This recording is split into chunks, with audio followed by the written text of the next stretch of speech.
Subscribe now and press the bell icon. Never miss an update.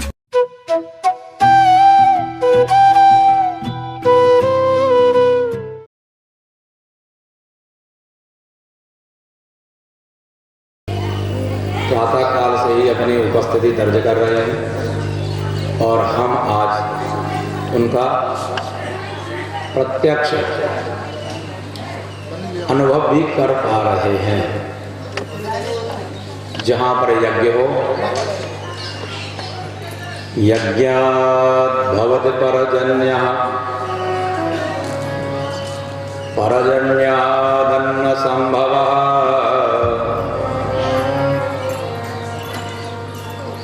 यज्ञ से वर्षा होती है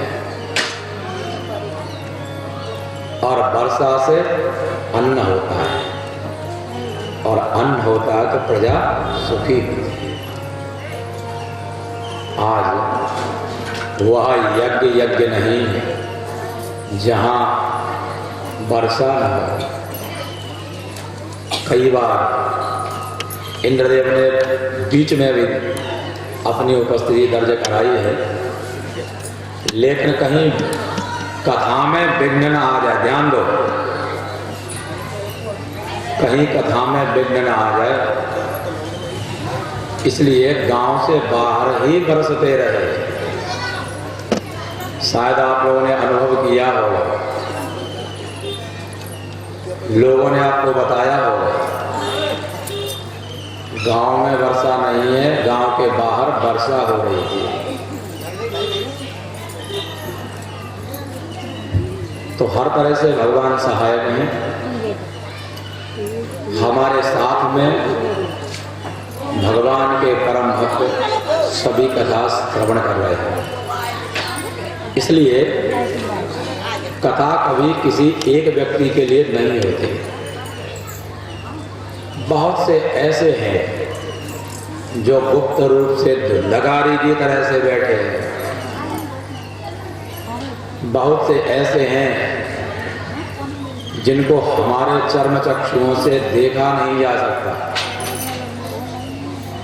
वो भी कथा में उपस्थित होते हैं। उन सबके लिए भी कथा होती है। कोई जरूरी नहीं जो पापी है उनके लिए ही कथा हो। एकांत जो भगवान के भक्त होते हैं उनको संसार की और कोई भी वस्तु अच्छी लगती ही नहीं। इसलिए जहाँ पर भगवान की कथा होती है वहाँ बिना बुलाए वो आकर के उपस्थित हो जाते हैं। सब तरह का वातावरण परम शुद्ध है। कल के प्रसंग में आप लोग श्रवण कर रहे थे, भगवान का श्रीमती रुक्मिणी देवी जी के साथ में परिणय हुआ।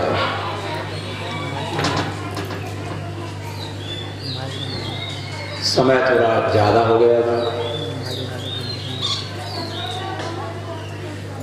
आज कोशिश की जाएगी यथा समय कथा की पूर्णता हो। इसलिए हो सकता है कथा बहुत बची है।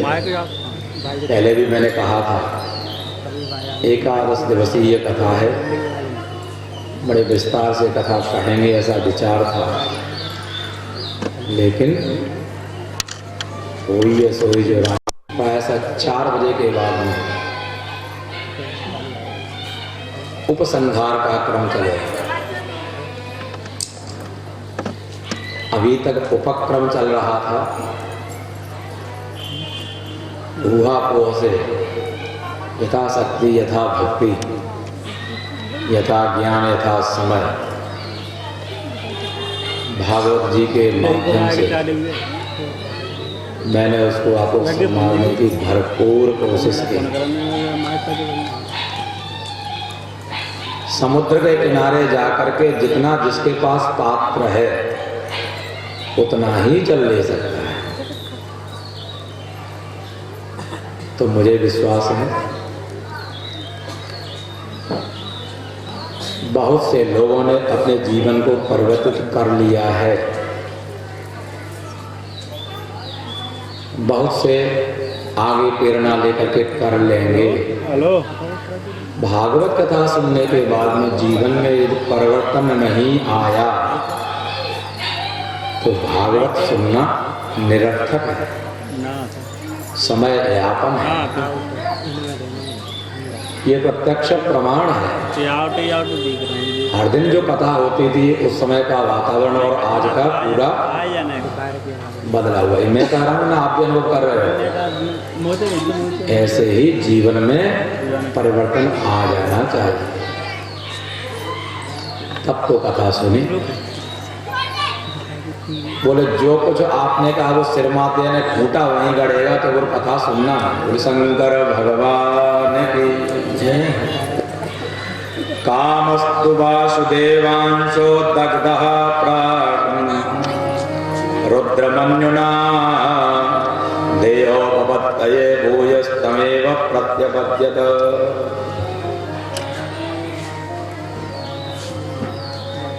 कामदेव भगवान शंकर की क्रोध रूपी अग्नि से जल करके भस्म हो गया था। ये सब लोग हम लोग जानते हैं।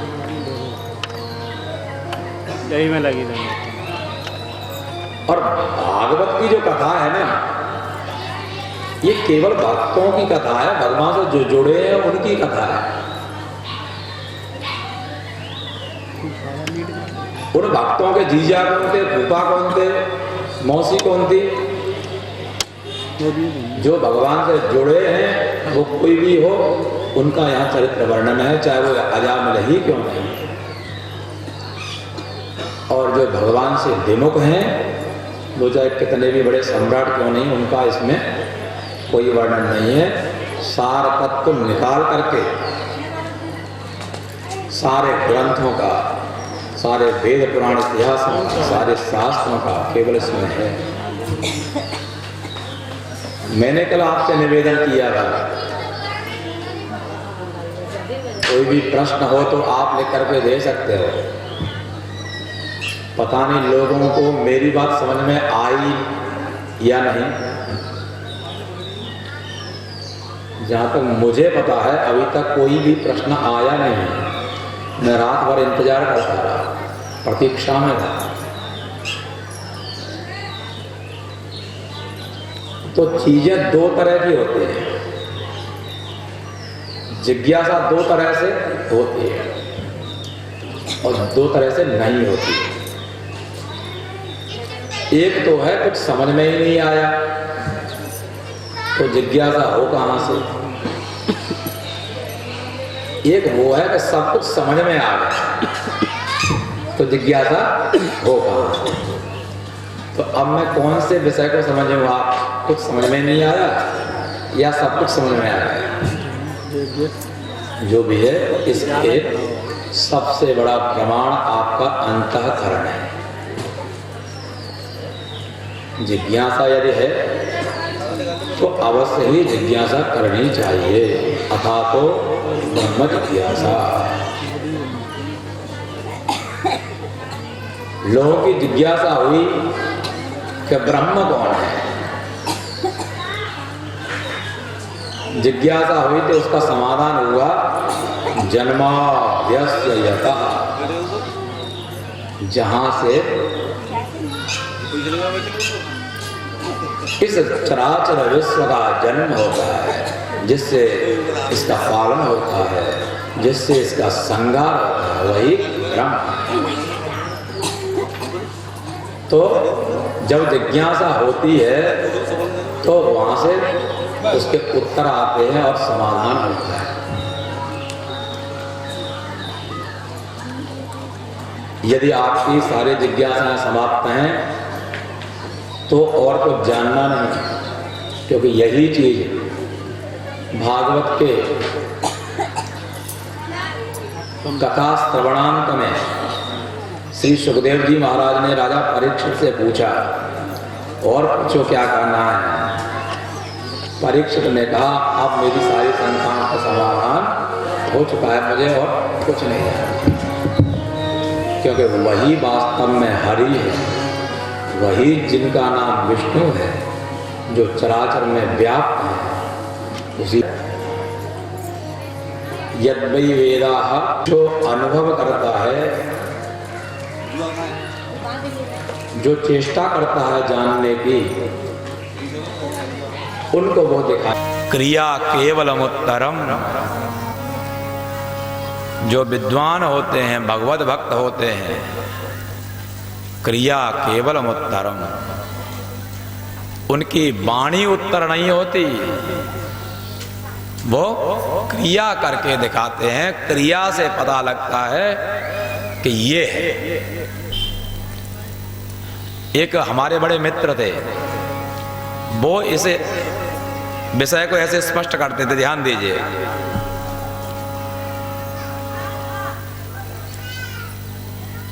कि एक नेता ने पूछा लालू जी से, लालू जी को जानते हो नहीं? कौन कौन जानता है लालू जी को? सब जानते हैं। लालू प्रसाद यादव प्रायः सब लोग जानते हैं, भूतपूर्व बिहार के मुख्यमंत्री, रेल मंत्री रहे। लोगों ने पूछा, सरकार की योजना है, लड़की हो या लड़के, बच्चे दो ही अच्छे। ध्यान दो, लड़की हो या लड़के, बच्चे दो ही अच्छे। और आप इतने महत्वपूर्ण पदों पर भी रहे हो, ध्यान दो। शंकर भगवान की जय। आप इतने महत्वपूर्ण पदों पर रहते हुए भी आपकी 9 बच्चियां हैं। बोले उसमें सरकार दायी है। सरकार दायी है? सरकार, आपके लड़कियां हैं, सरकार इसमें क्या दायी है? बोले उस समय हम लोग विपक्ष में थे, हम लोग विपक्ष में थे, विपक्ष में थे। और विद्वान लोगों का यही तो प्रभाव है। एक तो विपक्षी, जो पक्षी कुछ कहे उसका खंडन करना है, उसको रोकना है जैसे भी हो। और विद्वान लोग क्रिया से उत्तर देते हैं। हम विपक्ष में थे तो क्रिया के माध्यम से हमने उत्तर दिया, 9 बना दिए। बोले शंकर भगवान की जय। क्रिया केवलम उत्तरम। नहीं समझ पाए? समझ में नहीं आया? फिर समझाएंगे कभी। चूंकि पहले प्रसंग जब था तब आप थे नहीं।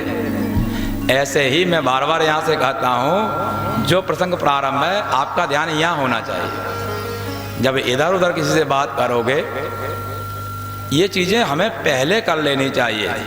होमवर्क यदि ठीक होगा तो क्लास में जो भी कुछ अध्यापक पढ़ाएंगे वो ठीक तरह से समझ में आएगा।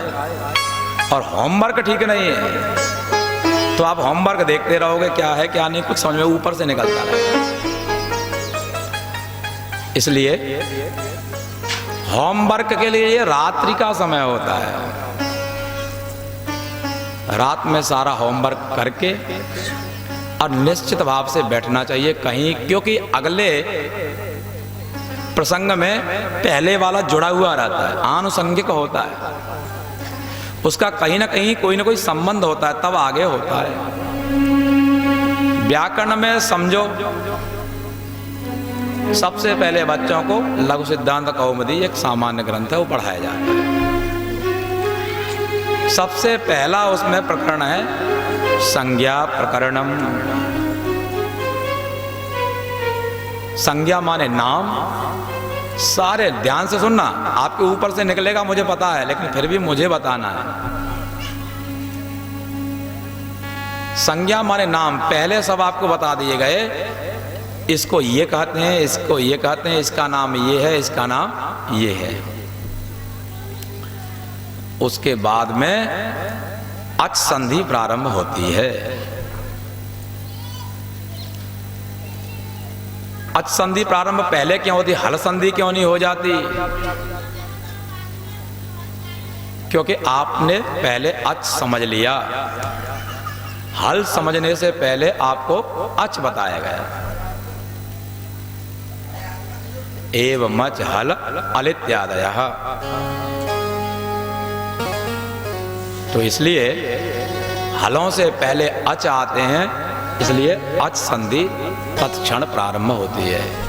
तो एक दूसरे से कोई भी प्रकरण हो उसका संबंध रहता है, पीछे का ठीक नहीं है तो आगे का क्लियर होगा नहीं।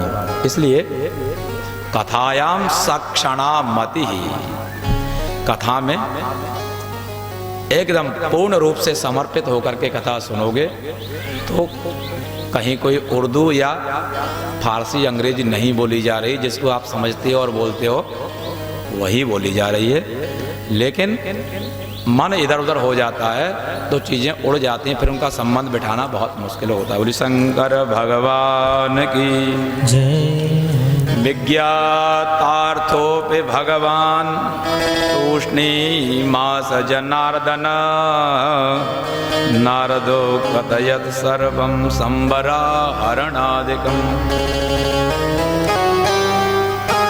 हालांकि हम सब कुछ जानते हैं, लेकिन उस बात को यदि हम ही हमारे घर में कहें तो कोई नहीं मानेगा।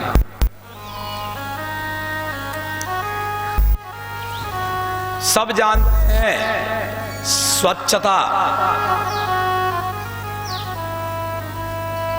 जहां होगी, साफ सफाई होगी, वहां लक्ष्मी का वास होता है, वहां सुख सुविधाएं होती हैं, वहां हर तरह से हम स्वस्थ रहते हैं। सब जानते हुए, सब अपने घर में सुनते हुए भी कोई विशेष फर्क नहीं पड़ता। मोदी जी ने कह दिया स्वच्छ भारत, स्वच्छ रहो स्वस्थ रहो, जगह जगह लगी दिखाई दे। अरे मोदी जी की एक बड़ी योजना स्वच्छता अभियान। तो वास्तव में ये परंपरा ही है। हमें जब दूसरे कहते हैं तब समझ में आता है, उसी परिपाठी को अपनाते हुए भगवान जानते हुए चुपचाप रहे तो नारद जी आए, क्योंकि भगवान को पता था मैं कहूंगा तो कोई विश्वास करेगा नहीं। नारद जी आए, नारद जी ने सारी घटना विस्तार से बताई कि ये पहले हमारे यहीं जन्म लिया था और संबरासुर का चूंकि ये हंता है, मारने वाला था, इसलिए संबरासुर को पता लगते ही उसने इसका हरण कर लिया था।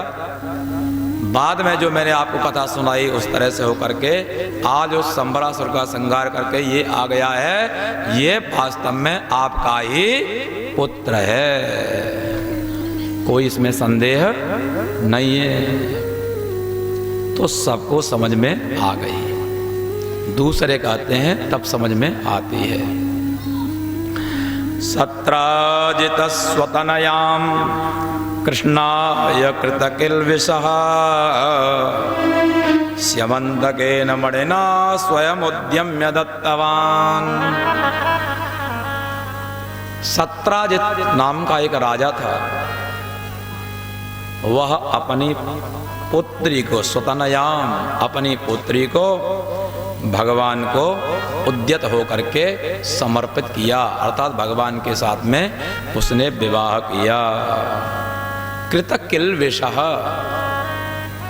हालांकि वो भगवान का बड़ा अपराधी था, फिर भी स्यमंतक मणि के साथ में अपनी पुत्री को उसने भगवान को दिया। राजा परीक्षित प्रश्न करते हैं, सत्राजितः किम करोत् ब्रह्मन् कृष्णस्य किल्बिषं स्यमन्तकः कुतस्तस्य कस्मात् दत्ता सुता हरे। भगवान ये जो सत्राजित है, इसने वो जो अपराध किया था वो कौन सा अपराध था जो भगवान के साथ में हो गया था इससे? और स्यमंतक मणि जो आपने कहा, स्यमंतक कौन सी मणि होती है, क्या उसका प्रभाव है, कहाँ वो मिली इसको? और इसने फिर भगवान को अपनी पुत्री को ही क्यों दिया? श्री सुखदेव जी महाराज प्रसन्न होकर के गदगद होते हुए बोलते हैं, आसी सत्राजितः सूर्यो भक्तस्य परम सखा प्रीतस्तस्मै मणिं प्रादा सूर्यस्पुष्टस्य मंतकम। सत्राजित एक राजा था और सूर्यदेव का बड़ा भारी वो भक्त था। सूर्यदेव का बहुत बड़ा भक्त था। भगवान सूर्य प्रसन्न हुए, उन सूर्यदेव ने इसको प्रसन्न होकर के एक मणि दे दी जिसका नाम है स्यमंतक मणि। मणि का बड़ा भारी प्रभाव था। मणि को लीप पोत करके सुंदर स्वच्छ स्थान में रख करके पूजा की जाए। गोपाल हरे जय जय प्रभु दीन दयाल हरे जय जय प्रभु दीन दयाल हरे। हरे जय राम हरे जय श्याम हरे जय राम हरे जय श्याम हरे। जय जय प्रभु दीन दयाल हरे जय जय प्रभु दीन दयाल हरे जय जय प्रभु दीन दयाल हरे। गोविंद भगवान की जय। लाइट इसलिए चली गई क्योंकि मणि की बात आ गई और कहीं भक्त लोग जो हैं श्रोता वो भी मणि के चक्कर में कहीं ना आ जाएं, इसलिए गुप्त ही रख लो। वास्तव में भगवान के जो भक्त होते हैं किसी लोभ में आते नहीं। दीयमानम न गृह्णन्ते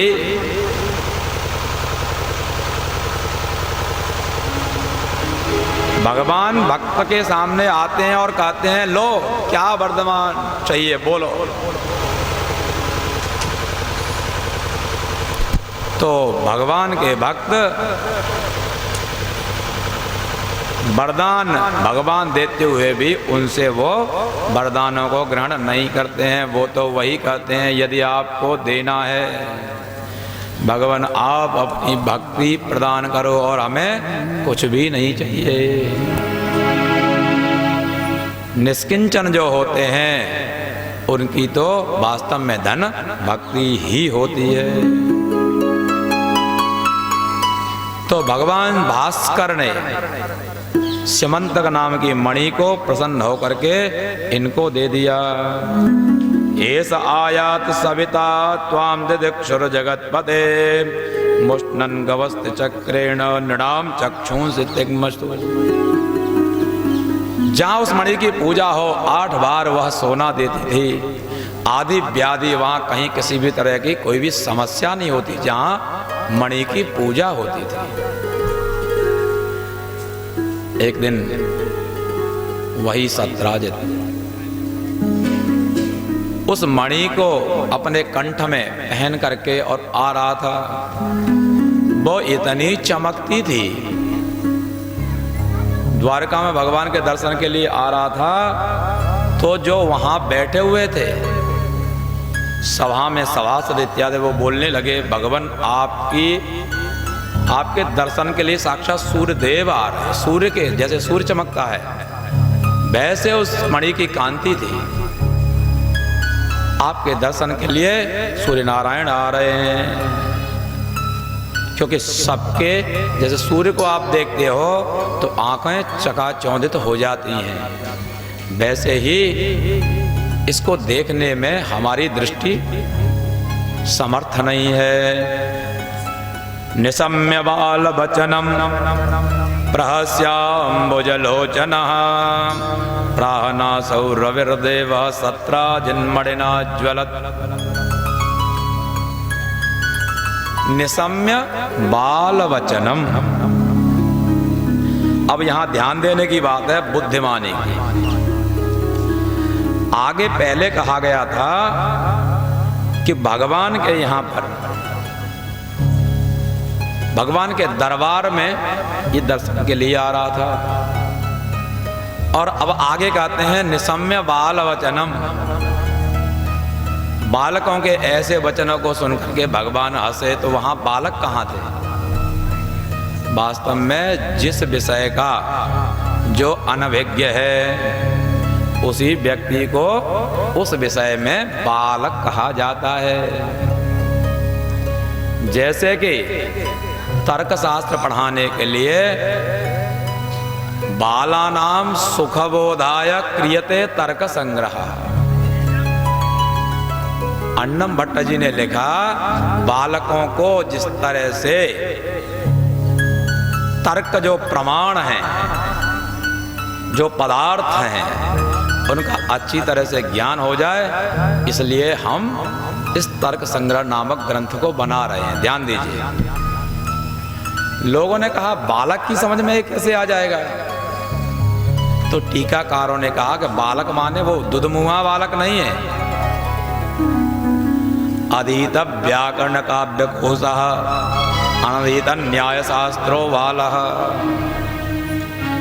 जिसने काव्य व्याकरण कोश इत्यादि को पढ़ लिया हो, न्याय शास्त्र का जो अनभिज्ञ हो, वही यहाँ बालक पदवाच्य है। उसी को यहाँ पर बालक समझना चाहिए। ये चीजें आपके विषय की नहीं है, चिंता मत करो। जो आपकी हैं उनको ग्रहण करते रहना हंस की तरह से। सब चीजें सबके लिए नहीं होती। ऐसे ही यहाँ पर बालकों के बात को सुनकर के, अर्थात उस विषय के वो अनभिज्ञ लोग थे, उनकी बातों को सुनकर के अम्बुजे क्षणः, कमल नयन भगवान पहले तो हंसे। जो बात सही ना हो और उस विषय को दूसरा जानता हो तो देख कर क्या कहेगा? हंसेगा ही पहले, हंसे। जैसे मैंने आपको कल गोबर की कथा सुनाई थी, गोबर की व्याख्या। प्राह नासौ रविर देवः, भगवान ने कहा कि नहीं नहीं, ये सूर्य भगवान भास्कर नहीं है, ये मणि पहन करके सत्राजित ही चमचमा रहा है। ये सत्राजित है, सूर्य नहीं है। दिने दिने स्वर्ण भारान अष्टौ ससृजति प्रभो, दुर्भिक्षा ये मार्यरिष्टानि सर्पादिव्यादयो शुभः। इस मणि का बड़ा प्रभाव है।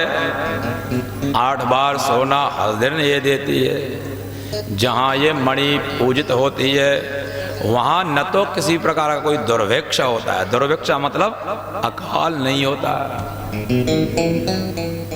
दुखेन लब्धा भिक्षा यस्मिन् क्षेत्रे तत्क्षेत्रम दुर्भिक्ष क्षेत्रम। दुर्भिक्ष का मतलब है जहाँ जाकर के भिक्षा मांगी जाए तो भिक्षा भी बड़े कठिनता से मिले। 20 घरों में जाओ तब कहीं एक घर में भिक्षा मिले। तो कब मिलेगी वो? जब कहीं कुछ होगा नहीं। अब सबके यहाँ ऐसे ही बच्चे जो है इधर से उधर फेंकते फिर रहे हैं। वहां दुर्भिक्ष नहीं, वहां तो सुभिक्ष है। एक घर के सामने गए नहीं, गांव में घुसे नहीं, उससे पहले बाबा जी आज तो हमारे यहीं सेवा कर लो, वहां सुभिक्ष है। तो ये मणि जहां पूजित होती है वहां कभी दुर्भिक्ष नहीं होता, अर्थात अकाल नहीं होता। अन्न इत्यादि की कभी कोई कमी नहीं होती है। और शत्रु इत्यादि के द्वारा होने वाले आक्रमण और अनिष्ट हैं। सर्पों के द्वारा दंशन, किसी भी तरह की आदि और व्याधि जो भी अशुभ करने वाले हैं वो वहां कभी नहीं आते जहां ये मणि पूजा प्राप्त करती है। तमे कदा मणिम कंठे प्रतिमुच्य महाप्रभम प्रसेनो हयमारुह्य मृगयाम व्यचरत बने। एक समय उसी सत्राजित का छोटा भाई था जिसका नाम था प्रसेन। प्रसेन भाइयों में देखो कितना बड़ा प्रेम था। कथाओं से बड़ा आश्चर्य होता है।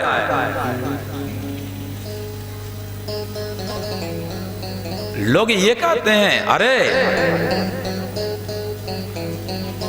आप कहो तो सफाई करने वाले के भी पैर छोड़ो,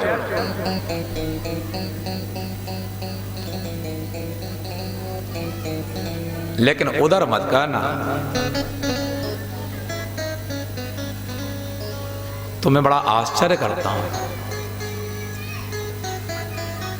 कैसे ये अज्ञानी जीव हैं।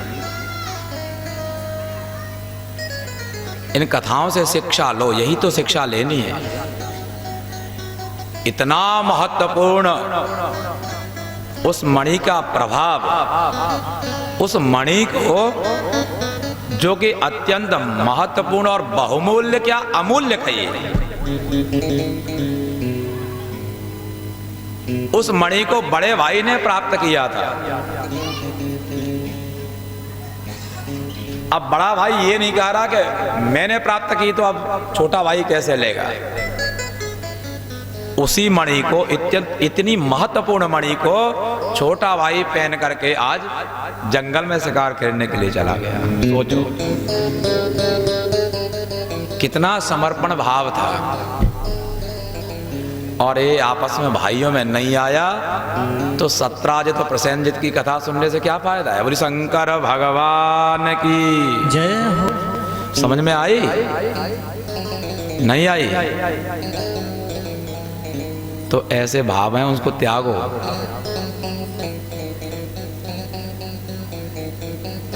इतना महत्वपूर्ण, जिनके सामने भगवान स्वयं बैठे हैं, वो भी उस मणि को देख करके अचंभित हो जाते हैं। उस मणि को छोटा भाई पहन करके जा रहा है, क्योंकि बड़े भाई के संपूर्ण धन ऐश्वर्य पर छोटे भाई का अधिकार है, लेकिन धन पर तो छोड़, तो अभी तो बड़े भाई के पैरों पर भी इनका अधिकार नहीं है।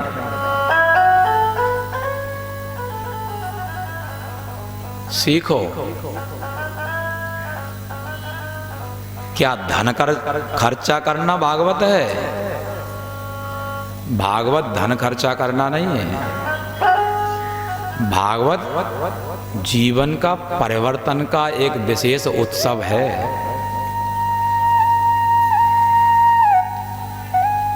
बार बार मैंने आपको बताया, और मैं इसलिए बतला रहा हूं क्योंकि यहां पर जितने भी बैठे हैं, किसी भी जाति बिरादरी में क्यों न हो, लेकिन इस शरीर से कहीं ना कहीं कोई ना कोई संबंध है। कोई चाचा है, कोई बाबा है, कोई भाई है, कोई भतीजा है, कोई बुआ है, कोई मौसी है, कोई दादी है, कोई चाची है, कोई ताई है, कोई भतीजा है, कोई पौत्र जैसा भी है। उन संबंधों के कारण मैं ये बातें आपसे कह रहा हूं।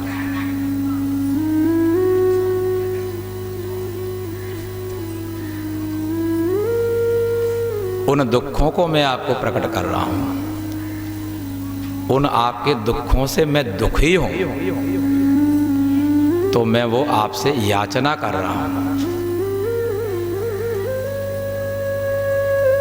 चूंकि आपके दुख हैं और आप मेरे हो, इसलिए वास्तव में आपका तो व्यक्ति तभी है तब आपके सुख से सुखी और आपके दुख से यदि दुखी है।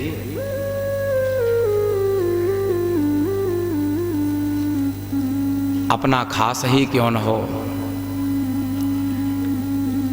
यदि आपके सुख से यदि जलता है तो वो आपका नहीं है, और आपके दुख से जो दुखी है वो पराया होता हुआ भी आपका घनिष्ठ है। शंकर भगवान की जय हो। दिने दिने स्वर्णभारान् नष्टौ ससृजति प्रभो दुर्भिक्षमार्यनिष्टानि सर्पादिव्यादयो शुभाः। ऐसे महत्वपूर्ण मणि को उसका छोटा भाई प्रसेनजित जंगल में शिकार करने के लिए पहन करके चला जाता है।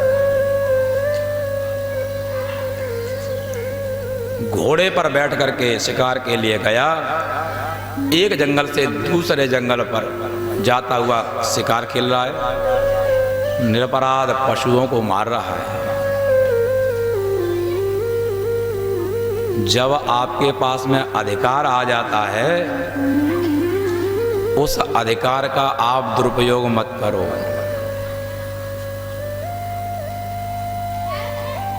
इतना महत्वपूर्ण रत्न उसके पास में था तो लोगों की सहायता करनी चाहिए, वो तो नहीं अपना हार बना करके जो बेचारे निरपराध प्राणी हैं उनको मारने लगा। तो कभी कभी क्या होता है, जो अधिकार है वो उल्टा पड़ जाता है। जो नौका आपको पार करती है उस पार, यदि उस नौका में ही दुराचार अत्याचार करने लगोगे तो पता नहीं वो नौका ही आपके ऊपर आ जाएगी।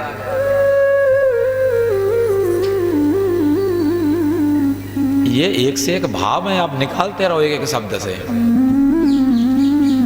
भागवत तो इन भावों का ही तो भागवत है।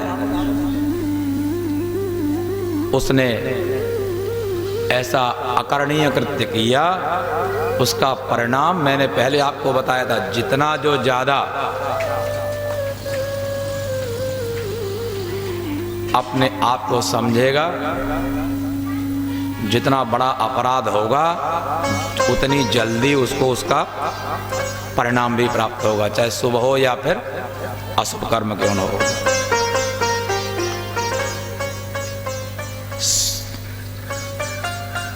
सोऽपिचक्रे कुमारस्य मणिं क्रीडनकं बिले अपश्यन् भ्रातरं भ्राता सत्राजित्पर्यतप्यत।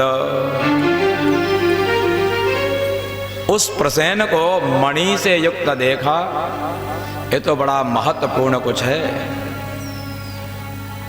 उसके ऊपर एक सिंह ने आक्रमण कर दिया। सिंह ने उस प्रसेन को वहीं पर मार दिया। उस मणि को लेकर के शेर चल दिया। आगे उस शेर पर मणि जाम्बवान ऋक्षराज था, उसने देखी तो सिंहो जाम्बवता था। उस शेर को ऋक्षराज जाम्बवान ने मार दिया। उस शेर से उस मणि को उसने ले लिया, और वो भी जाने क्या, हीरा का क्या मोल है तो जौहरी तो जाने।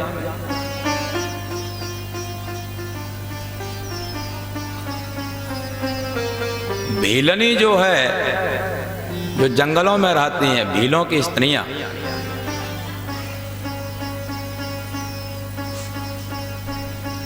वो चंदन की महत्ता नहीं जानती। वो तो चंदन से रसोई बनाते हैं, चंदन की लकड़ी को जला करके।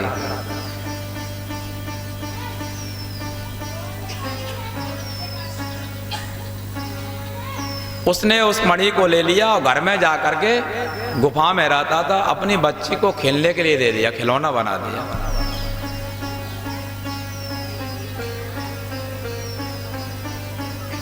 इधर जब लौट करके भाई नहीं आया तो सत्राजित पर्यतप्यत। सत्राजित को बड़ी चिंता होने लगी। वास्तव में जब सत्राजित आया था, लोगों ने कहा था ये तुम्हारे लायक नहीं है, इसको भगवान को दे दो। भगवान ने कहा कि नहीं नहीं, उसी के लिए है, क्योंकि सूर्य नारायण ने उसी को प्रसन्न होकर के दिया है, उसी के पास रहने दो। सत्राजित अपने मन ही मन में ये विचार करने लगा, हो सकता है मेरा भाई जंगल में गया था और वहीं पर ये कृष्ण ने कहीं कोई हमला करवा करके उसको मरवा दिया और वहां से इसकी इच्छा बहुत ज्यादा थी, इसलिए इस मणि को उसने वहां से ले ली।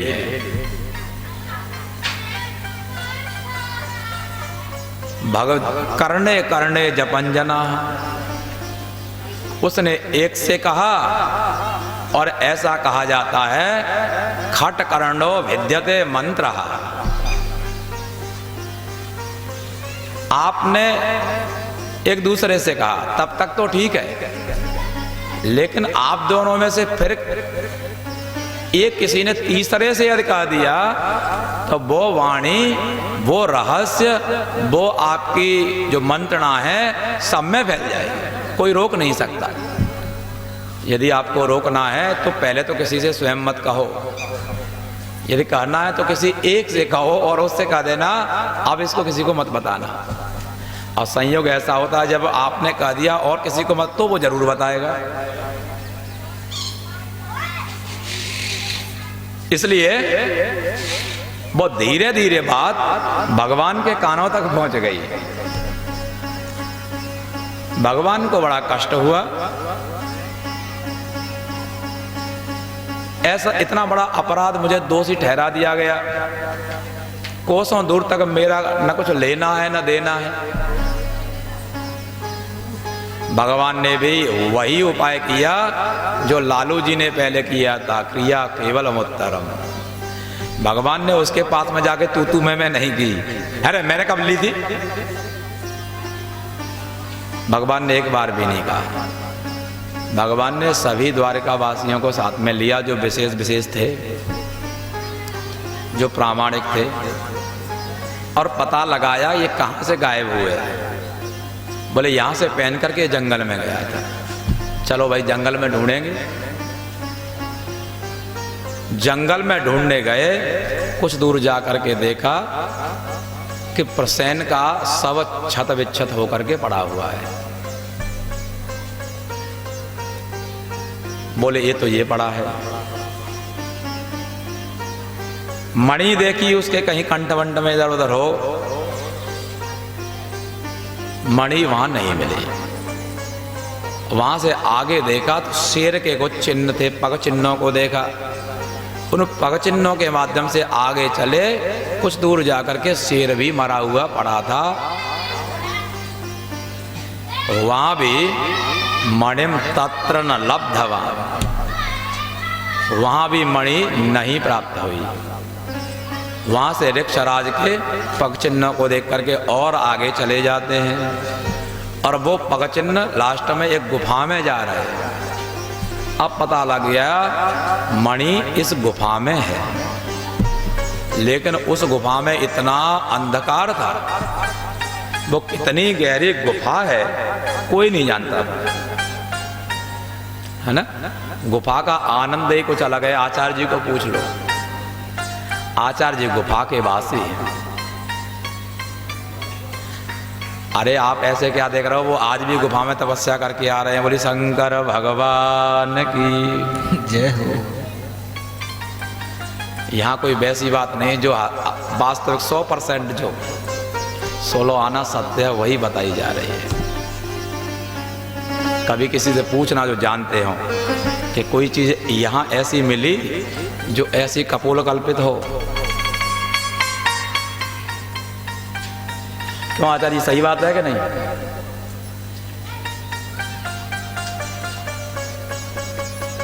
भगवान ने श्रीमद् देवी भागवत जी के माध्यम से, देवी भागवत में ऐसा वर्णन है, भगवान ने वहीं पर देवी की आराधना के लिए समस्त अपने द्वारिका वासियों को लगा दिया। देखो देवराज इंद्र अपनी उपस्थिति दर्ज कर रहे हैं, आपको नहीं पता लगेगा, उधर दिखाई दे रहा हो तो देख लेना।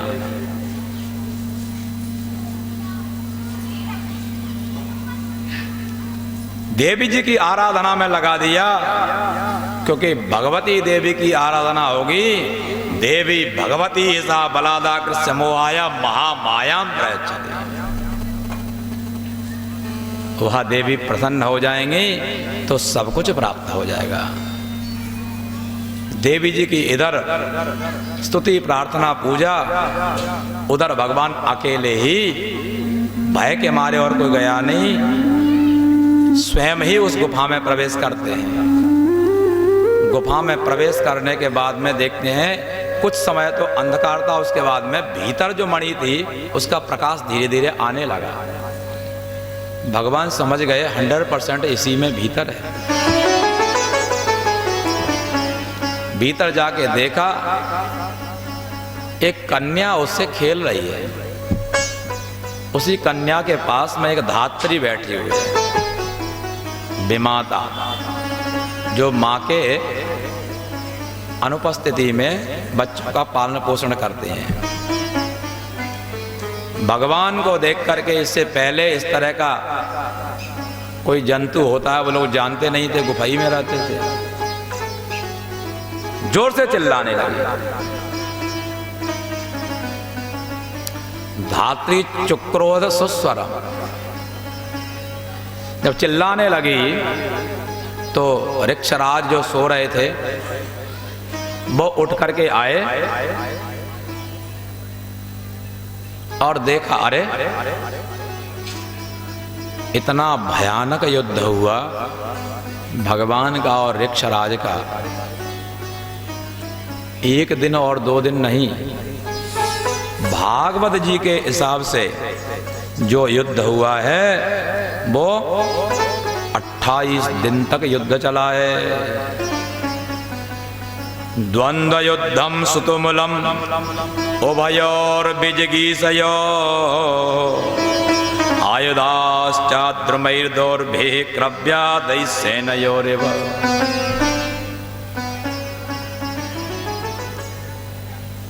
द्वंद्व युद्ध हुआ है ना, 2 ही थे, द्वंद्व युद्ध हो गया।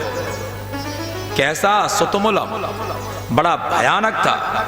उभयो बिजगीसयो, दोनों की आपस में जीतने की, है ना। जे तुम इच्छा जिगीसा अब विशिष्टे न जे तुम इच्छा बिजगीसा तया बिजगीसया तयो बिजगीसयो। उन दोनों बिजगीसा, दोनों की जीतने की इच्छा से मैं अब की बार मारता हूं, अब की बार मेरी विजय होगी। इसका भगवान ने सह लिया, बोले अब तू सह, अब मैं मार रहा हूं। दोनों का भयानक युद्ध हुआ है, अब मैं जीतूंगा, अब मैं जीतूंगा। इस तरह से कभी तो मुष्टा मुष्टि होती है, कभी केसा केसी होती है, कभी आयुधों से होती है, कभी पत्थर ही एक दूसरे को मारते हैं, और कभी द्रुमई ही, कभी एक दूसरे वृक्ष उखाड़ करके वो उसमें वृक्ष देता है, और कछु मारे कछु जाए पुकारे, है ना। हनुमान जी ने जब राक्षसों की पिटाई की तो कैसे की? वृक्षों को उखाड़े और इसके बाद में उसको अक्षय कुमार को जड़ दिया, गोविंदाय नमः। ऐसे ही वृक्षों को पकड़ पकड़ के एक दूसरे में प्रहार कर रहे हैं। इतना ही नहीं, दौर भी कभी दोनों खली की तरह से हो रही है। अब मैं झेल रहा हूं, मार कितना मारेगा, अब मेरी बारी है, हो जा तैयार, है ना। कभी कभी आपने देखा होगा, बड़ा देख करके लगता है एक दूसरे खून के प्यासे हो जाते हैं। वही वो खेल है, पटक पटक करके ऊपर उठा के पटक देता है सीधे करके। टीवी में देखा है, नहीं देखा है? ऐसे ही ऐसे हो रही है जैसे क्रव्यार्थे सेनयोरेव, मांस के टुकड़े के लिए जैसे 2 बाज आपस में लड़ते हैं, एक दूसरे के रक्त के प्यासे हो जाते हैं। आसे तदष्टा बिंसाहम इतरेतर मुष्टिभि वज्र निष्पेष परसैरभ्रश्रम महर्निशम। 28 दिन तक इन दोनों का युद्ध चला। इतरेतर मुष्टिभि, एक दूसरे में घूसा मारते मारते, प्रहार करते करते अंत तो गत्वा वज्र निष्पेष पर सही, दोनों के शरीर ही वज्र के समान थे। अब विश्रम महर निशम, ऐसा नहीं कि अब रुक जा, थोड़ा विश्राम करके फिर होगा। बिना विश्राम किए हुए भागवत के अनुसार अहर निशम, दिन रात भगवान का और उस जाम्बवान का युद्ध चला था।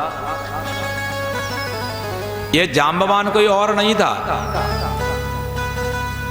ऋक्षराज जो रामावतार में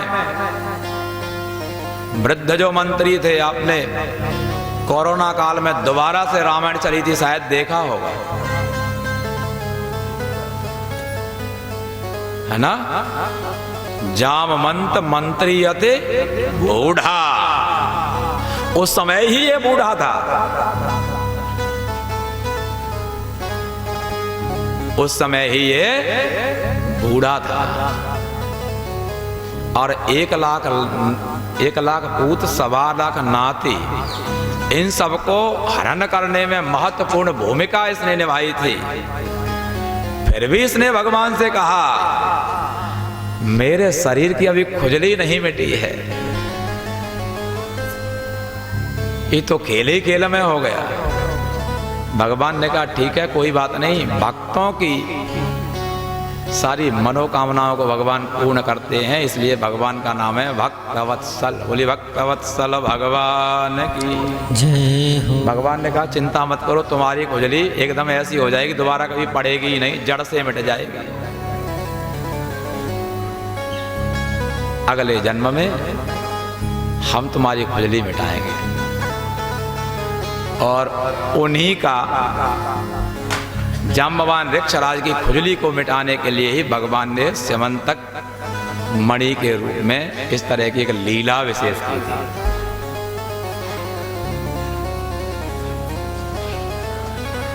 28 दिन तक दिन रात विश्राम बिना किए हुए उन दोनों का युद्ध होता रहा।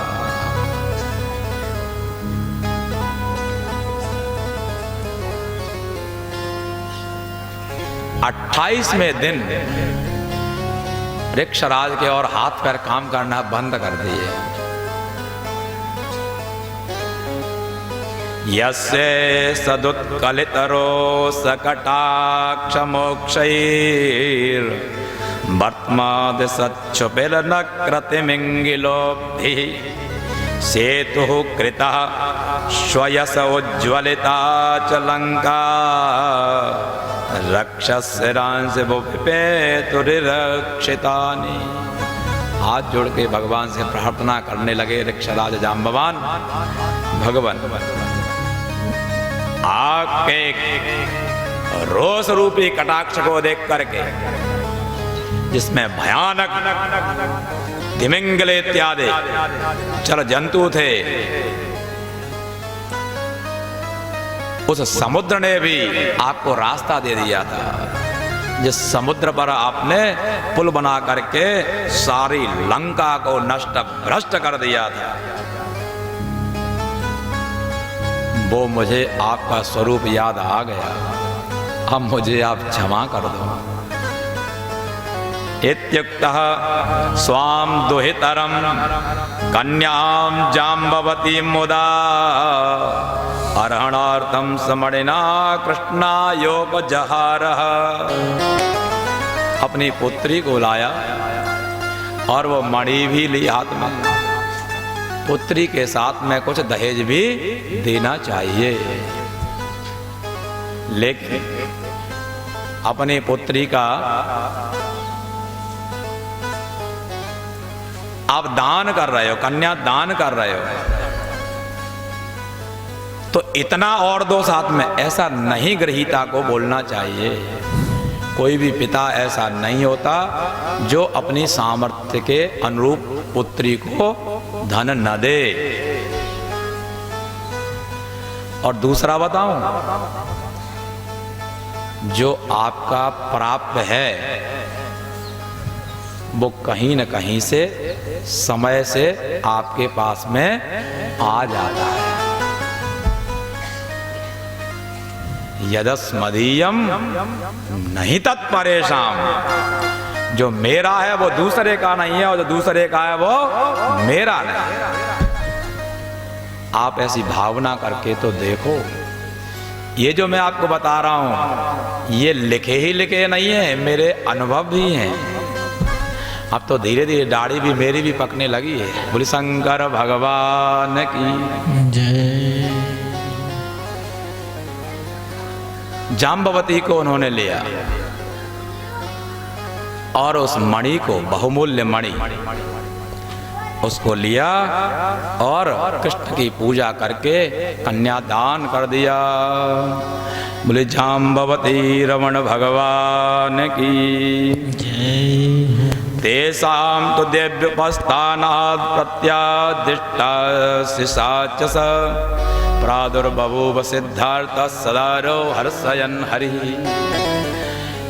बाहर जो है जाम्बवती के साथ में मणि को लेकर के जब भगवान आए तो ग्वाल वाल जितने उनके सगे संबंधी थे सब जो गुफा के बाहर थे हर्ष के मारे कूदने लगे। जाम्बवती ने कहा कि ऐसे नहीं, हमने कौन सा व्रत किया था पता है? कौन सा मंत्र जपा था?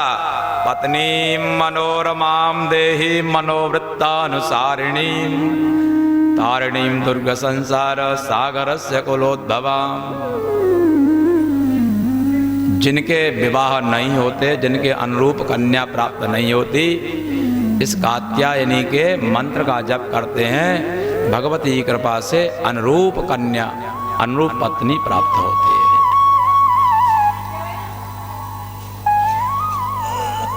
मान लो कथनचित आपने किया नहीं या आप जानते नहीं थे, आपके पिता ने करवाया नहीं, अब कला है, अब क्या उपाय है? बोले अभी भी उपाय हो जाएगा, इस मंत्र का फिर जप करवा दो या करने लगो, भगवती की कृपा होगी, कुछ भी संभव हो सकता है। आपने देखा होगा कुछ दिन पहले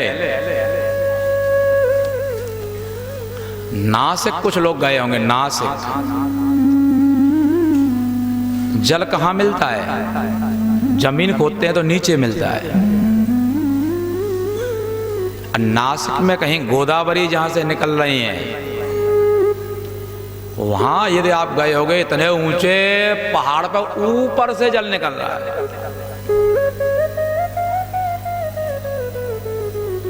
चित्रकूट कुछ आज भी लोग गए हैं, आप लोगों से प्राय जाते हैं, वहां एक हनुमान धारा ऊपर, वहां सब समय जल अहरनिश बह रहा है ऊपर से। यहां नीचे खोद करके सबमर्सिबल बिठा करके कनेक्शन करवा करके जल किसी भी तरह से निकाल पाते हैं, और वहां ऑटोमेटिकली ऊपर से गिर रहा है। तो विधाता की विचित्रता है कि नहीं? फिर भी देखते हुए उस ब्रह्म की लीला को हम लोग नहीं समझ पाते। वह सर्वशक्तिमान है, ये मानना ही तो भागवत की कथा है। यदि ये आपने मान लिया तो आपका जितना भी अभिमान है, जो आपके कष्ट हैं, जो आपका अज्ञान है, जो आपका अप्राप्य है, वो सब कुछ प्राप्त हो जाएगा। एन विज्ञातेन सर्वम विज्ञातम भवति गार्गी। जिसको जान लेने के बाद में सब कुछ जान लिया जाता है।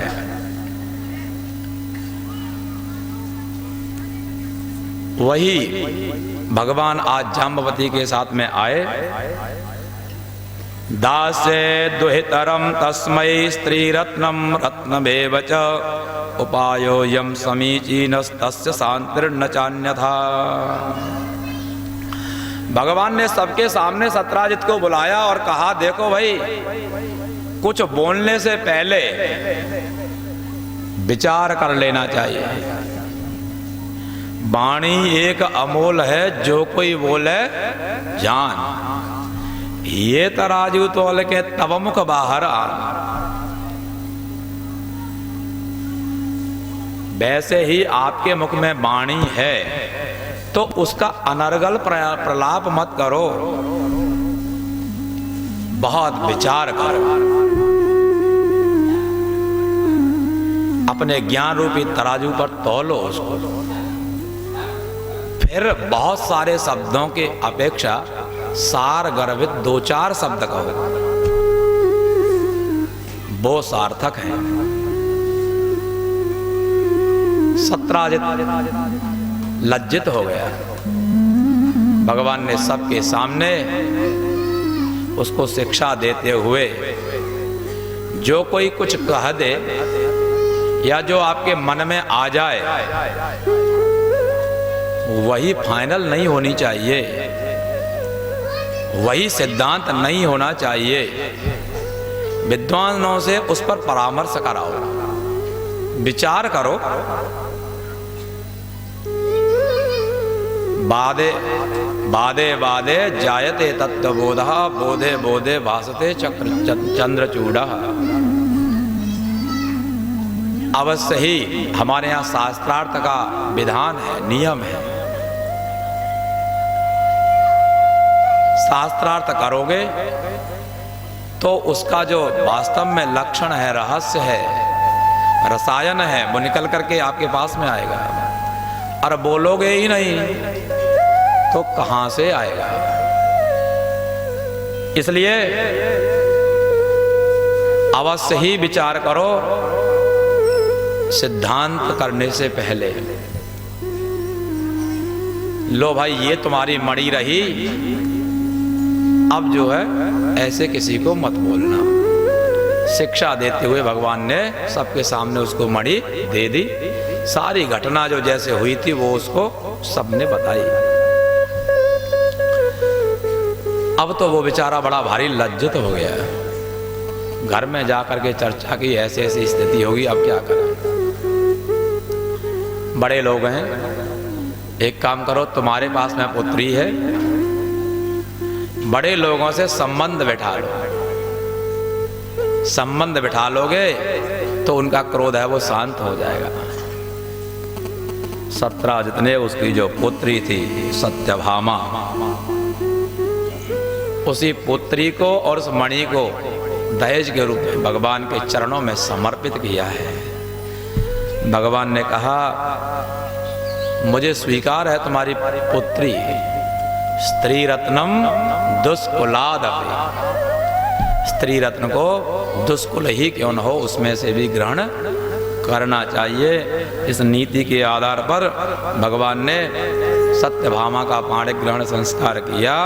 लेकिन भगवान ने कहा, ये जो मणि है ये मुझे नहीं चाहिए। राधे बोलो श्याम राधे, श्री राधे बोलो श्याम राधे, श्री राधे बोलो श्याम राधे, श्री राधे बोलो श्याम राधे, श्री राधे गोपाल भज मन, श्री राधे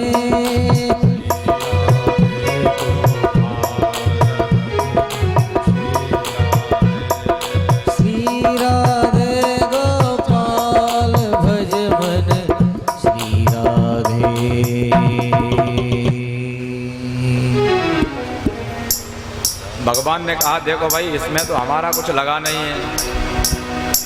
भगवान ने तुम्हें प्रसन्न होकर के इस मणि को दिया है। मणि तुम्हारी तुम्हारे ही पास रहे। वयंतो फल भागे न। बुद्धिमानी तो ये है, पेड़ गिनना है कि फल खाना है। पता लगा वो पेड़ ही गिनते रह गए, जितने फल थे वो लोग दूसरे खा गए। इसको तुम ही रखो, हम तो केवल फल खाएंगे। भाई ये यहाँ द्वारिका में रहेगी, सोना देगी, यहाँ कोई आदि व्याधि होगी नहीं, तो तुम तो सुरक्षा करो। फल तो हम खाने वाले, हमें मिलेगा ही, उसका लाभ है वो हमें प्राप्त होगा ही। इसलिए आप अपना काम करो, हमें मणि नहीं चाहिए। इस तरह से भगवान का पहला विवाह था वो रुक्मिणी जी के साथ में हुआ था। दूसरा भगवान का जाम्बवती के साथ में हुआ था। तीसरा ये सत्यभामा जी के साथ में परिणय हो गया है। विज्ञातार्थो विगोविंदो दग्धा नाकर्ण्य पांडवान कुंती कुल्यकर्णे सह रामो ययौ कुरून्। भगवान सब कुछ जानते हैं। विज्ञातार्थः अपि, जैसे पहले सब कुछ जानते हुए भी पांडवों को दुर्योधन इत्यादि ने 60 घाट बिठा करके जलाने की कोशिश की थी लाक्षागृह में। भगवान को पता लगा उसमें क्या हुआ था, ये भगवान को पता था। फिर भी लोकवत लीला कैवल्यम सूत्र के आधार पर सह रामो ययौ कुरून, उस कुरु देश में बलराम जी के साथ में गए।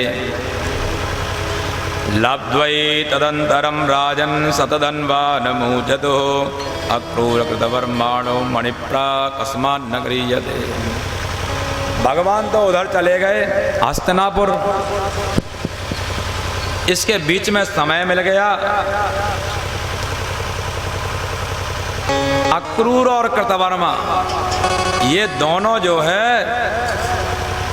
वो वहाँ शतधन्वा था, उसको बोलने लगे कि अभी तो वो है नहीं, सत्राजित अकेला है, इस मणि को तुम उससे छीन लो। और इसने शतधन्वा ने वैसा ही किया। सत्राजित ने जब इस मणि को नहीं दिया तो सत्राजित को ही इसने उसके घाट उतार दिया। सत्राजित की जो स्त्रियां हैं वो विलाप करती हुई रो रही हैं। सत्यभामा जी ने अपने पिता के उस शव को तेल में रख दिया है और भगवान के लिए संदेश भेज दिया, यहाँ इस तरह की बड़ी भारी दुर्घटना हो गई है, आप जल्दी से आओ। नाहमीश्वरयोः कुर्याम मेलनम रामकृष्णयोः कोनुक्षेमाय कल्पेत तयोर्व्यजनमाचरन्। भगवान तुरंत ही आए और संस्कार अपने ससुर का करने के बाद में उस शतधन्वा के पीछे जो है भगवान दौड़ने लगे। शतधन्वा ने अक्रूर और कृतवर्मा जो थे जिन्होंने इसको भड़काया था उन्हीं को उस मणि को देना चाहा। उन्होंने कहा भाई हम इसको नहीं ले सकते, हम बेकार में इस मणि के चक्कर में अपने आप को क्यों विपत्ति में डालें। अब तो वो उसको लेकर के आगे भागा है। यह सप्तहायनः शैलम उत्पाट्यैकेन पाणिना ददार लीलया बाल उच्छलीन्द्रमिवार्वकः। जो 7 वर्ष का था उसी समय 7 कोस के पहाड़ को अपनी अंगुली पर धारण कर सकता है, वो कुछ भी कर सकता है।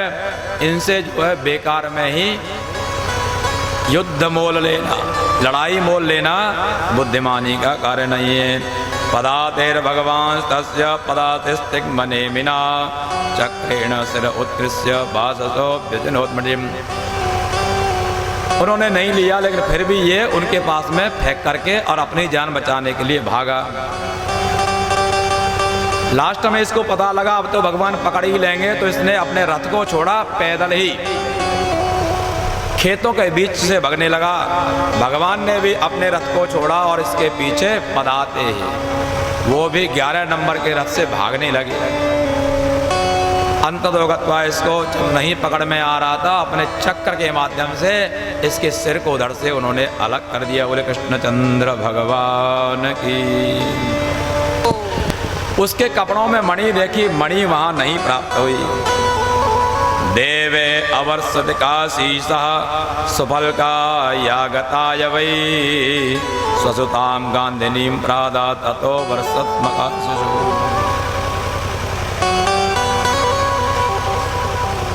भगवान तो चले आए। काशी नगरी का जो राजा था, काशी में वर्षा नहीं हो रही थी। अपनी गांधिनी नाम की पुत्री को सफल का तनय जो अक्रूर हैं उनको इन्होंने दे दी ततो वर्षत मकाशिषु, उसके बाद में काशी में वर्षा वगैरह भी होने लगी। ननुदान पते न्यस्तत्वय्यास्ते सतधन्वना स्यमंतको मणिश्रीमान विदितः पूर्वमेव हि। हे दानपति, न्यस्तत्वय्यास्ते सतधन्वना, सतधन्वा ने ये मणि तुम्हें ही दे दी है, ये हम सब लोग पहले से ही जानते हैं। विदितः पूर्वमेव हि, ये मणि तो तुम्हारे ही पास है। दर्शयस्व महाभाग बंधूनां शांतिमावह अभ्युच्छिन्ना मकास्तेद्य वर्तन्ते रुक्मवेदयः। क्योंकि ये लोग क्या समझ रहे हैं, हमारे बंधु बांधव के भगवान ने सतधन्वा को मारा है और इन्होंने कहीं बड़े भाई इत्यादि को मणि न देनी पड़े, छिपा करके रख लिए, फिर दोबारा से मणि चोरी का कलंक भगवान को लगता है। भगवान ने कहा ये सब लोग जानते हैं, तुम्हारे यहाँ बड़ी बड़ी दक्षिणा वाली यज्ञ हो रही है, जिस यज्ञ में कुंड बना हुआ है, स्वर्ण की वेदियाँ बनी हुई हैं, सब लोग उस विषय को समझ रहे हैं। आप केवल हमारे जो बंधु बांधव हैं, इनको शांति प्रदान करने के लिए उनको केवल दिखा दो कि ये मेरे पास है। एवं सामविरा लब्धा सुफलकतनयो मणिम आदाय वाससा चन्नम ददौ सूर्य समप्रभम। इस तरह से सुफलकतनय जो अक्रूर हैं, उन्होंने उस मणि को वस्त्र से ढक करके सूर्य के समान जिसकी प्रभा दीप्ति कांति थी उसको दे दिया। स्यमंतकम दर्शयत्वा ज्ञातिभ्यो रज आत्मनः विमृज्य पाणिना भूयस तस्मै प्रत्यर्पयत्। सबको भगवान ने लेकर के दिखाया, किसने मुझे दी? अक्रूर जी ने। सबको दिखा करके अपने ऊपर लगा हुआ जो कलंक था भगवान ने फिर से मिटाया और दूसरी बार उनको फिर उस मणि को दे दिया। यस्त्वे तद्भगवत ईश्वरस्य विष्णोर वीर्याढ्यं व्रजिनहरं सुमंगलञ्च आख्यानं पठति शृणोत्यनुश्रमेद्वा दुष्कीर्तिं दुरितमपोह्य याति शान्तिम्। श्री सुखदेव जी महाराज कहते हैं, राजन परीक्षित, ये जो भगवान के पराक्रम से ओतप्रोत आख्यान है,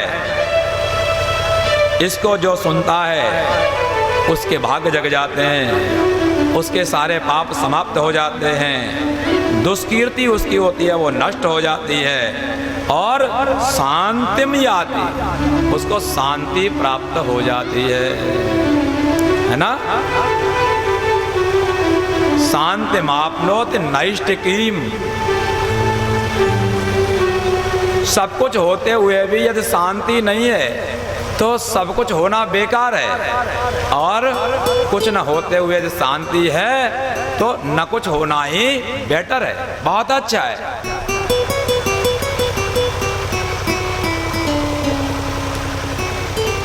कभी किसी को भाद्रपद शुक्ल चतुर्थी जो होती है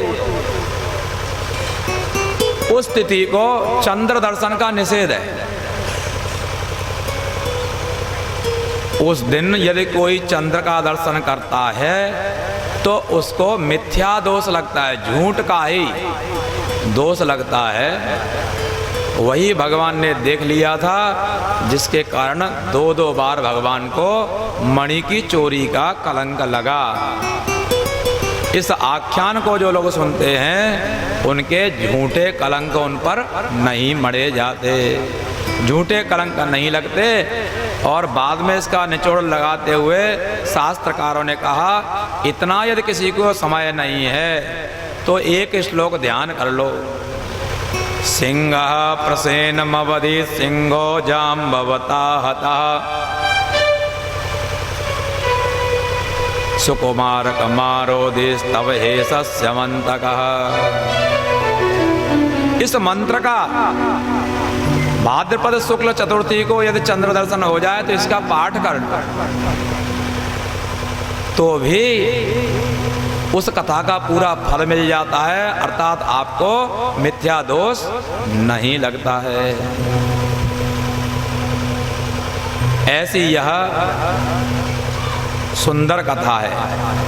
गांव में यहाँ सब लोग क्या करते हैं, इस आख्यान को भी नहीं जानते, इस मंत्र को भी नहीं जानते, कुछ तंत्र जानते हैं। क्या संकेत है पता है?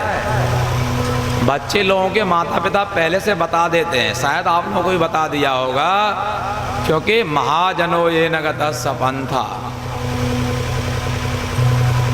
वो क्या करते हैं, जब चंद्र का दर्शन हो जाता है उस दिन भाद्रपद शुक्ल चतुर्थी को, तो मिट्टी के डेल लेकर के चंद्र की तरफ फेंकते हैं। पता है क्या आपको? ऐसा करने से भी वो जो दोष है वो दूर हो जाता है। बोले कृष्णचंद्र भगवान की जय हो। सत्यभामा रमण भगवान की। एकदा पांडवान् द्रष्टुम प्रतीपान पुरुषोत्तमः इंद्रप्रस्थं गत श्रीमान यजुधानादिभिर्वृतः।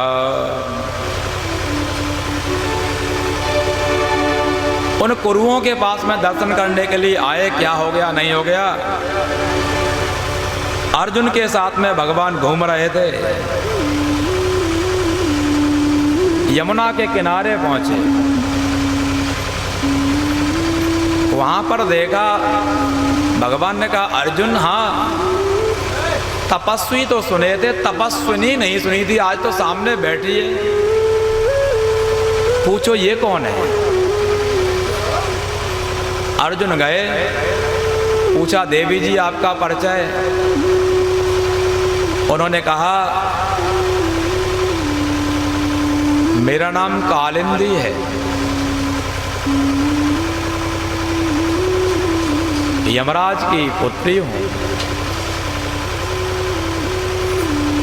सूर्यस्य तनयाम, सूर्य की तनया हूं, सूर्य की पुत्री हूं, यमराज की सहोदरी हूं, भगिनी हूं, और ये जो यमुना है यही मेरा स्थान है, इसी में मैं रहती हूं। तो तपस्या क्यों कर रही हो? बोले भगवान मुझे पति के रूप में मिले, इसी के लिए मैं तपस्या कर रही हूं। भगवान ने, अर्जुन ने कहा भगवान तो पीछे मुड़ के देखो, सामने खड़े हैं। भगवान को उन्होंने प्रणाम किया। इस तरह से भगवान का एक और विवाह कालिंदी जी के साथ में हो गया। बोले कालिंदी रमण भगवान की जय हो।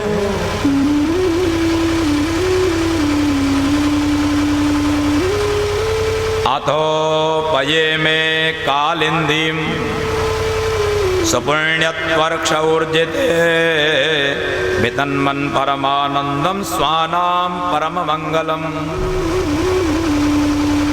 फिर विधि विधान से कालिंदी जी के साथ में भगवान का परिणय हुआ है। बिंद और अनुबिंद दुर्योधन के परम सखा थे। उनकी बहन का नाम है मित्रविंदा। मित्रविंदा का स्वयंवर हो रहा था।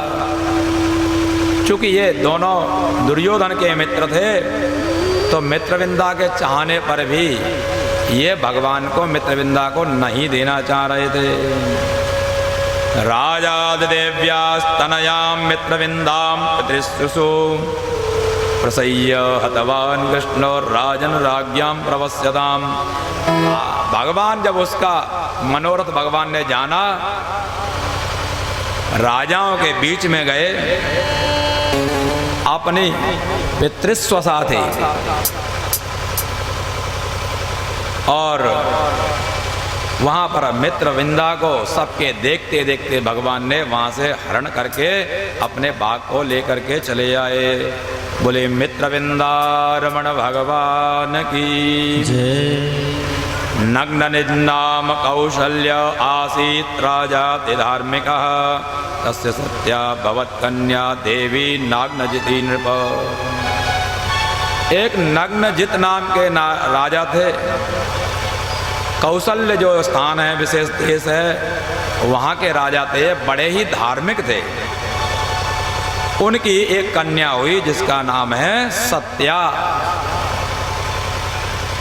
उन्होंने एक विशेष अपनी कन्या के विवाह के लिए शर्त रख रखी थी। बोले न ताम से नृपा बोढ़ुम अजित्वा सप्त गोभृषान एक हृदंगान दुर्धर्षान बीत गंधा सहान खरान। 7 जो अत्यंत खूंखार मनुष्यों की गंध को जो न सहने वाले ऐसे अत्यंत क्रूर 7 बैलों को उन्होंने छोड़ रखा था। एक विशेष क्रीड़ा होती है, अभी केरल इत्यादि में अभी उसका समय भी था। सांडों को मदिरा इत्यादि पिला करके मदमस्त कर दिया जाता है, बीच में छोड़ दिया जाता है। कई लोगों की उसमें जान भी जाती है। देखा है वो खेल? नहीं, कुड़ुप्पी ना कुछ इस तरह का कोई खेल विशेष नाम है उसका। ऐसे ही बोले 7 बैलों को जो नाथ करके अपने बस में कर लेगा उसी को मैं वीरशाली समझूंगा, उसी को बलवान समझूंगा और उसी के साथ में मेरी इस पुत्री सत्या का विवाह होगा। यत्पाद पंकज रजः शिरसा बिभर्ते श्रीरब्जजस्य गिरिजा सहलोकपालयी लीला तनो सुकृत सेतु परितये सह काले दलस्व भगवान मम केन तुस्से। अब तो नाग ने उस सत्या को ऐसे लगने लगा कि 7 की कौन कहे, एक जो है बैल है इसके सामने तो कोई आ नहीं पा रहा। 7 बैलों को कौन नाथ है? भगवान से वह सत्या प्रार्थना करती है, हे भगवान यत्पाद पंकज रजः शिरसा बिभक्ति श्रीरब्जजः। अब्जजः अब्जात जातः अब्जज यथा पंकज जातः पंकजः और श्रिया युक्तः अब्जजः श्रीरब्जजः। ब्रह्मा जी,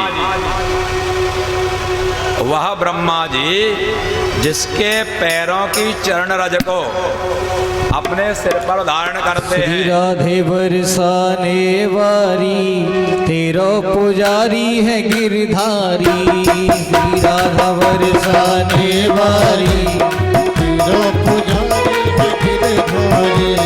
श्री राधा बरसाने वारी तेरो पुजारी है गिरधारी। श्री राधा बरसाने वारी तेरो पुजारी है गिरधारी। और राधे तेरो पुजारी है गिरधारी। हो राधे तेरो पुजारी है गिरधारी। ओ श्यामा तेरो पुजारी है गिरधारी। ओ श्यामा। श्री राधा बरसाने वारी श्री राधा बरसाने वारी तेरो पुजारी है गिरधारी। श्री राधा बरसाने वारी तेरा पुजारी है गिरधारी।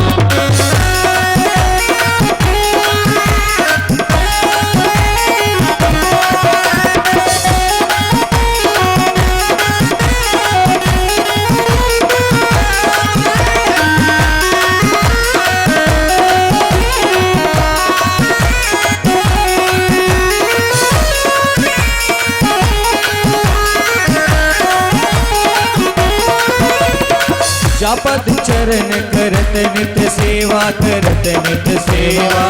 जापद चरण करत नित सेवा करत नित सेवा। बिन दर्शन ना होए कलेवा। बिन दर्शन ना होए कलेवा। श्री राधा तेरो है ये आज्ञाकारी। तेरो है ये आज्ञाकारी। तेरो पुजारी है गिरधारी। राधा बरसाने तेरा पुजारी है गिरधारी।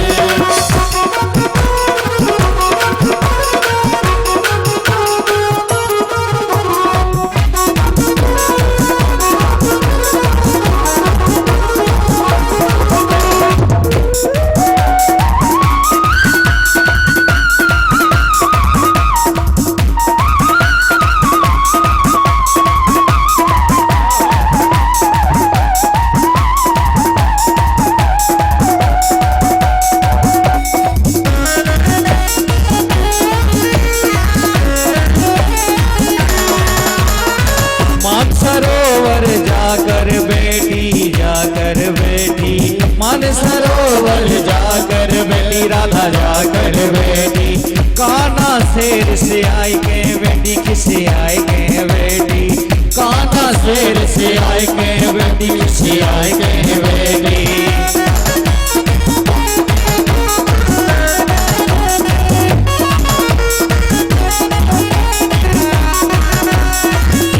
सरोवर जाएगे बेटी हाँ जाएगे बेटी राधा सरोवर जाएगे बेटी राधा जाएगे बेटी कान्हा सो किसी आएगे बेटी ऋषि आएगे बेटी कान्हा सो ऋषि आएगे बेटी किसी आएगे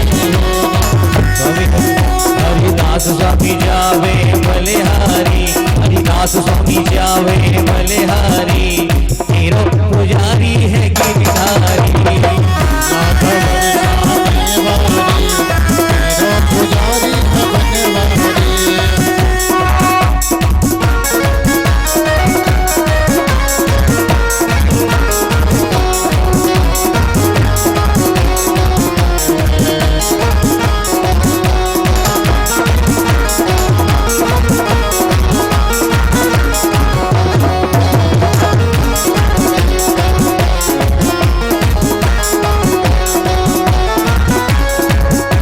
वन में रास रचावे राधा रास रचावे वन में रास रचावे राधा रास रचावे रूठी राधा को श्याम मनावे रूठी राधा को श्याम मनावे गवर वन में रास रचावे श्याम रास रचावे गवर वन में रास रचावे रास रचावे रूठी राधा श्याम मनावे रूठी राधा श्याम मनावे पागल के मन में पागल के मन में पागल के मन में सुख भारी तेरो पुजारी है गिरधारी श्री राधा वरदाने वाली तेरो पुजारी है ओ राधे राधे धीरे राधे ओ राधे राधे धीरे राधे श्यामा श्यामा श्यामा श्यामा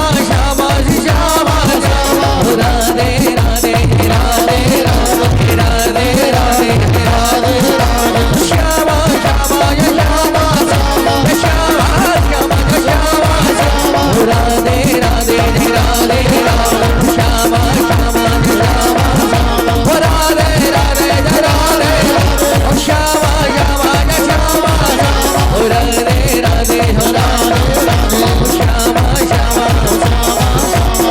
राधे बरसाने वाली तेरो पुजारी है गिरधारी श्री राधा बरसाने वाली तेरो पुजारी है गिरधारी ओ राधे तेरो पुजारी है गिरधारी राधे तेरो पुजारी है गिरधारी ओ राधे तेरो पुजारी श्री राधा बरसाने वाली तेरो पुजारी है गिरधारी श्री राधा बरसाने वाली तेरो पुजारी है गिरधारी तेरो पुजारी है पुजारी है पुजारी